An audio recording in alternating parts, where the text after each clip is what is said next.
Bismillahirrahmanirrahim. Wassalatu wassalamu ala rasulillahi wa ala alihi wa sahbihi wa sallam taslima. J'atteste qu'il y a point de divinité qu'Allah seul est unique, absolu. Louange à lui, le grand miséricordieux. Louange à lui pour ses bienfaits et ses bénédictions qui sont innombrables. Comme j'atteste que Mohammed est son prophète, son dernier messager. Fallahumma salli ala Sayyidina Muhammad wa ala alihi wa sahbihi. Donc nous continuons notre récit concernant la vie de notre cher prophète sallallahu alayhi wa sallam, et nous allons parler de cette étape médinoise, cette construction qui commence et qui aujourd'hui on sait parfaitement bien qu'il a amené à la naissance de cet État islamique avec plus d'1,5 milliard de musulmans. Donc le prophète sallallahu alayhi wa sallam, quand il est arrivé à Médine et qu'il a mis en place la constitution dont on a parlé la fois précédente, donc avec ce que l'islam nous a amené, les commandements qui sont dans notre Saint-Coran, la société commence à prospérer. Et chacun avait trouvé sa place. Et donc des changements présageaient que le lendemain allait être meilleur.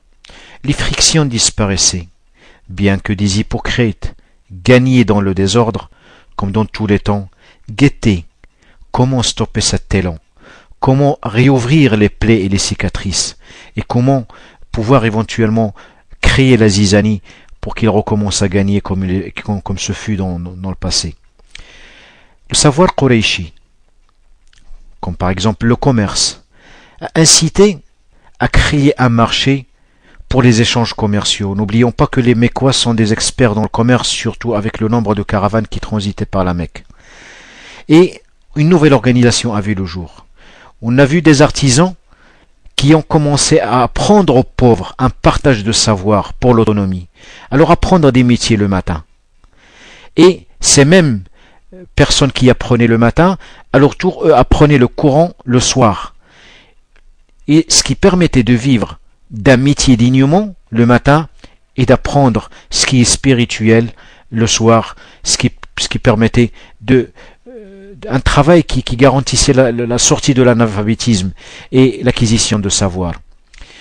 D'autres qui étaient beaucoup plus aisés, comme par exemple Uthman ibn Affan radiyallahu anhu, a acheté par exemple des sites et donc des puits, et ces puits qu'il a achetés, donc il les a mis à disposition des musulmans, et il y avait toute une dynamique de bienfaisance et d'enrichissement réciproque et une pensée pour l'autre qui prenait place dans la société musulmane sur tous les plans, spirituels, financiers, un comportement qui s'améliorait de jour en jour et un épanouissement global de la société qui était véritablement bien engagée. Les révélations du Coran allaient dans ce sens, le sens de la stabilisation, et qui apportait une culture religieuse. Et il y avait la mise en place que maintenant la paix est là et que le calme était là. Il mettait l'accent sur les règles de l'adoration, les règles du jeûne, les règles de la prière, les règles de la zakat, avec détail. Et il donnait donc une force spirituelle à cette foi qui était ancrée au fond de chacun et qui avait pour but d'aller et d'instaurer une justice et une équité entre tous. Et c'est pendant cette période-là qu'il a été instauré le hijab, protecteur de la femme des regards, des gens au cœur malade, ceux qui vivaient sur les vestiges de la période païenne, ceux qui utilisaient la femme comme marchandise pour la prostitution et les maisons closes, ceux qui couraient derrière leurs envies, ceux qui n'avaient d'égal ni de respect pour cette femme et qui la déshabillaient pour leur propre plaisir. On peut dire ce qu'on veut, mais combien d'histoires d'adultère commencent par un regard, un simple regard, et qui peut aller à une caresse, ou parfois un simple attouchement, une parole, un geste, une posture, ou une façon de s'habiller, qui laisse les psychopathes penser que certaines femmes sont des allumeuses, ou même des femmes de débauche. C'est pendant cette période aussi où le minbar, d'ailleurs, a vu le jour, et ceci grâce à l'invention d'une femme, sur l'idée d'une femme qu'il avait proposée. Et ce fut la deuxième année après l'Hégire. Et donc le changement de la Kaaba, au lieu de prier vers la Jérusalem, vers le Quds, donc la Kaaba, la Qibla est devenue la Mecca. Et donc les musulmans commencent aussi à innover. Et donc on a le minaret qui apparaît, qui fait son apparition, qui est aussi une façon de pouvoir porter la voix loin, et donc aussi un moyen de communication qui était mis en place. Donc notre prophète dans cet apaisement, dans ce calme, et donc dans cette sécurité, et donc et que à partir du moment où il y avait des gens qui lui voulaient du mal, mais il manifestait aucun désir de lui faire la guerre, donc il était dans son rôle de prophète, et donc il continuait la transmission de son message et accomplir sa prophétie comme il devait se faire. Le message devait donc continuer. Il devait continuer de se propager. Mais hélas, n'oublions pas que Quraysh commençait à voir cette nouvel ordre qui apparaît, que cette propagation de l'idée de l'unicité de Dieu devenait de plus en plus forte, rapide, et qu'il intéressait beaucoup plus de gens. Ce qui en soi allait faire tomber leurs statuettes qui étaient stockées dans la Kaaba et qui donnaient la sacralité à la Mecque. Et donc, ils voyaient tous les prestiges qu'ils allaient perdre. Ces prestiges qui lui ramenaient énormément de pèlerins, énormément d'argent, et qui permettaient d'avoir cette position d'enrichissement et de dominance en Arabie. C'était fatal pour eux. Leur force de commerce allait prendre fin. Et notre prophète sallallahu alayhi wa sallam savait à Médine, à travers les gens qui quittaient la Mecque, ce qui se passait là-bas, et ce qui trimait là-bas. N'oublions pas qu'il y avait des migrants qui, pour des raisons quelconques, devaient liquider leurs affaires qui étaient en attente avant de rejoindre Médine et qui avaient caché leur islam. Et donc ces gens, quand ils arrivaient, ils amenaient les informations. Mais aussi le prophète sallallahu alayhi wa sallam, il envoyait des guetteurs pour épier les caravanes qui passaient pas loin de Médine. Et donc ces caravanes, ils étaient chargés au-delà de la marchandise, leurs gardiens avaient tellement d'informations. Et donc par le biais de ces caravaniers, on avait des informations qui arrivaient d'un peu partout. Et des tentatives d'ailleurs mécoises d'essayer de rallier d'autres tribus pour se mettre contre le prophète sallallahu alayhi wa sallam. Et donc, ces Qurayshis qui ont pris conscience que Médine se trouvaient aussi sur la route de leur caravane. Ils commençaient à prendre peur. Donc la Mecque était menacée commercialement par ces statues qui risquaient de tomber, mais pire encore, leur caravane aurait pu éventuellement avoir des problèmes sur le chemin, puisque ce chemin était contrôlé et qui passait pas loin de Médine. Les Mécois étaient pragmatiques, parce qu'ils savaient que ils ont pris tellement de choses aux gens qui voulaient quitter la Mecque fouillant avec leur foi, ou les gens qui ont tout laissé dans leur maison, qui étaient récupérés par les mécréants mécois et qui ont récupéré ces marchandises et qui en ont fait un fonds de commerce. Donc ils savaient que ces gens pouvaient éventuellement à un moment ou à un autre réclamer leur dû et donc s'attaquer à ces caravanes.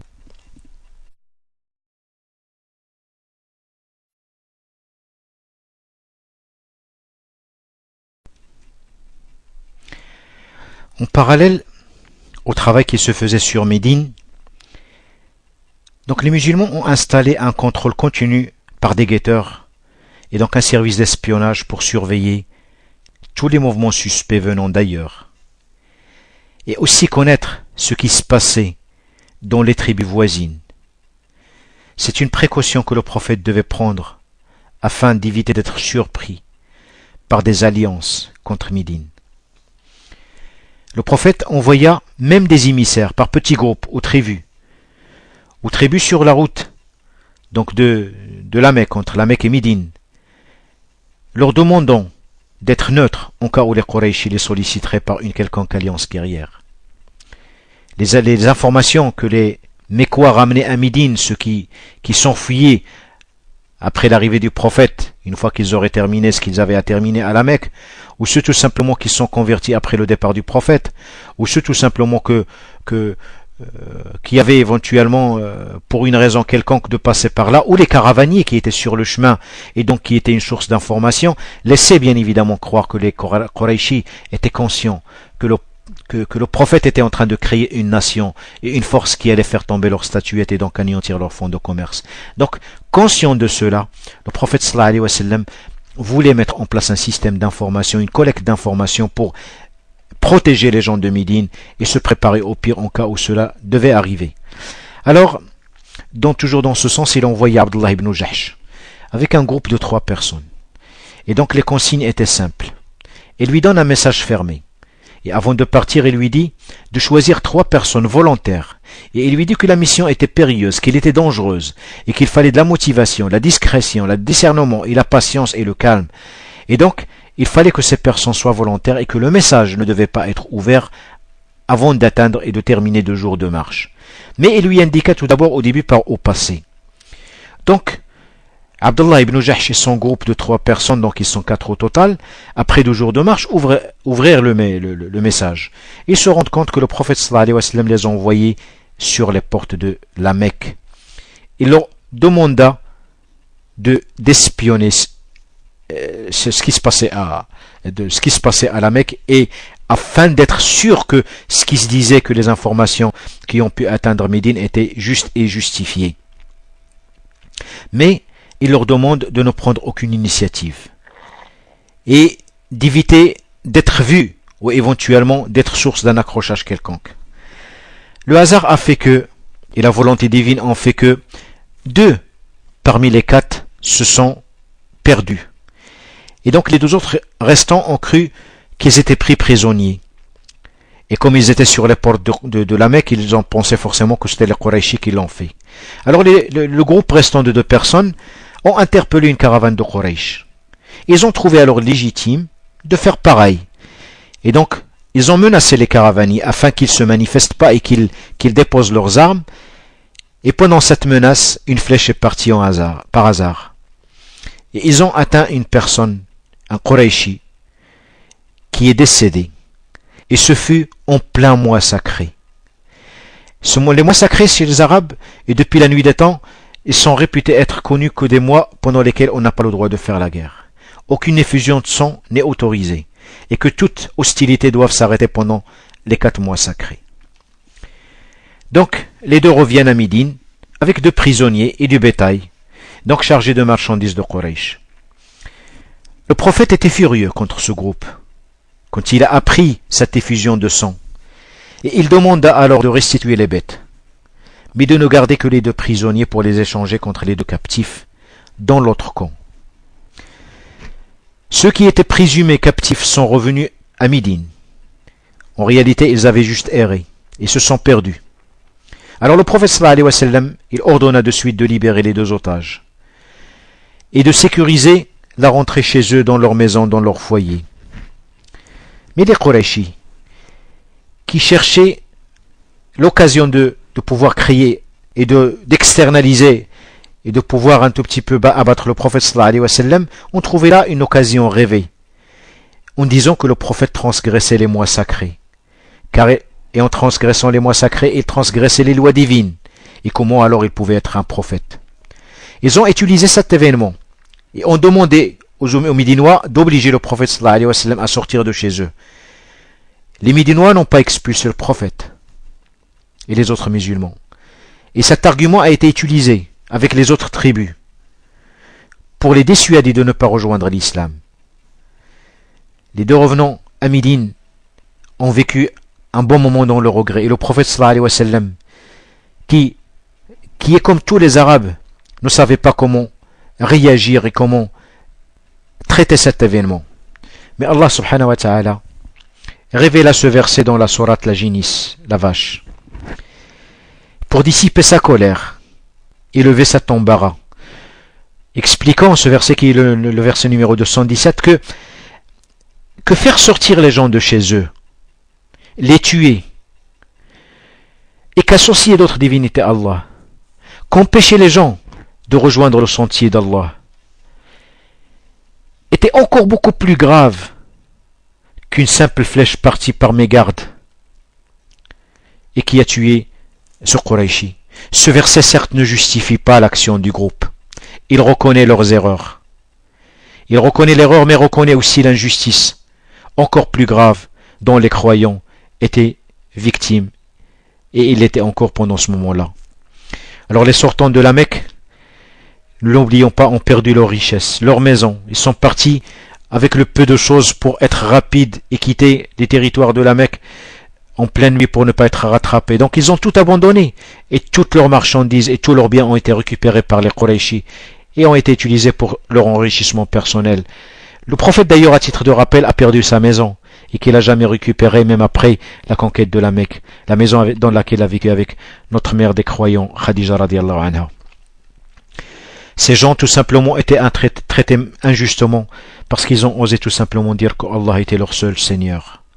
Et cet incident qui venait de se produire a motivé les Qurayshis qui sont le plus grand obstacle au message divin et qui faisait peur à toute tribu parce qu'ils étaient forts les Qurayshis, parce qu'ils étaient une force commerciale et aussi guerrière, à toute personne qui aurait envie ou toute tribu qui aurait envie de rejoindre le prophète.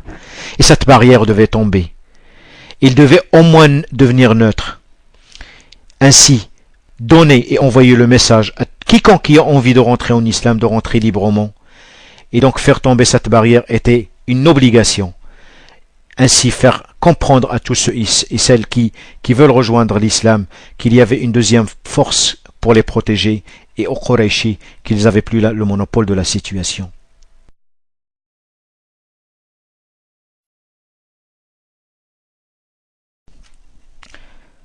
Donc, les informations qui arrivaient vers Médine laissaient présager le pire. Mais dans ce flot d'informations, il y a une qui est capitale qui arriva à Médine par les surveillants de la route des caravanes et qui était à savoir que la plus grande des caravanes, la plus grande des expéditions commerciales jamais vues, celle de Quraysh, allait passer pas loin de Médine. Une caravane qui revenait du nord, de la Syrie plus exactement, et qui était menée par le chef des Qurayshis, Abu Sufyan. Donc le prophète avait une révélation qui autorisait les musulmans à récupérer ce qu'on leur avait pris. Mais n'en dit rien à propos de celle-ci. Il disait rien à propos de ce caravane, il disait rien à propos du temps, ni l'endroit, ni de quoi que ce soit. Mais il laissait tout simplement comprendre que notre prophète voulait que chacun compte sur sa propre détermination, par sa motivation, pour qu'il s'exprime de façon libre et qu'il ne soit pas contraint. Et il donnait la liberté à chacun de prendre ou de ne pas prendre, d'aller ou de ne pas y aller. Et que chacun fasse ce qu'il arrange, ce qu'il trouvait de mieux pour lui. Et donc quand il a proposé cela aux compagnons, la décision fut prise à l'unanimité. Donc il fallait l'intercepter. Et cette interception, pour le prophète, avait deux raisons. Premièrement, il fallait tout simplement que les Qurayshis, dorénavant, puissent comprendre qu'il y a une puissance qui se trouve sur le chemin de leur route, de leur caravane, et du coup, ils devaient éventuellement la respecter. Laisser les gens entrer ou ne pas entrer en islam librement, ne pas constituer d'alliance, ni d'essayer de penser à une guerre quelconque, sinon ces caravanes étaient en danger. Donc il avait voulu à travers cela montrer que la position de Médine était une position stratégique très importante, dangereuse pour les caravanes de Médine. Mais en même temps, il fallait aussi qu'il fasse comprendre à Quraysh que chaque bien qui est pris de façon injuste devait être rendu. Donc, d'une façon ou d'une autre, les Qurayshis, à travers ce message, allaient comprendre que leur enrichissement était un peu en péril s'ils n'arrêtaient pas leur virulence. Et donc, comme il y avait des hypocrites qui partageaient tout avec les musulmans,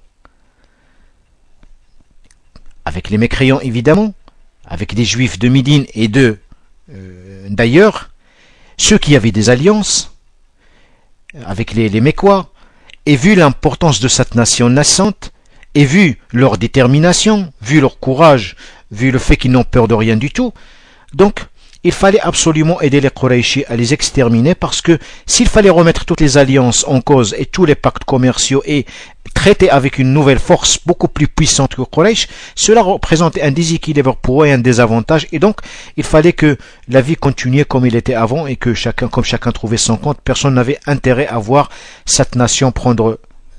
Mais on a toujours des idéologies derrière que les gens n'ont pas envie de voir l'islam se propager, et comme ça existait pendant tous les temps comme il est actuellement. Donc l'information arriva à Abu Sufyan, qui de suite informa les Qurayshi par un messager, en disant aux Qurayshi que effectivement Médine se trouvait dans une position très importante et qu'il représentait dorénavant un danger pour leur caravane. Et donc il fallait prendre une décision radicale avec ces musulmans qui étaient sur cette route. Abu Sufyan changea d'itinéraire. Et donc il allongea la route le long de la mer. Il change de cap, mais par contre, les Qurayshi, eux, ils étaient bien décidés à sortir pour exterminer cette force naissante et ignorer ce message envoyé par le prophète sallallahu alayhi wa sallam et lui faire comprendre qu'ils étaient les maîtres à la Mecque, les maîtres sur la route des caravanes et qu'ils pouvaient frapper là où ils voulaient et que c'est pas parce qu'à Médine que forcément les musulmans n'étaient pas à leur portée. Donc, ils ont constitué une armée, une grande armée, et ils ont mis le cap sur Médine.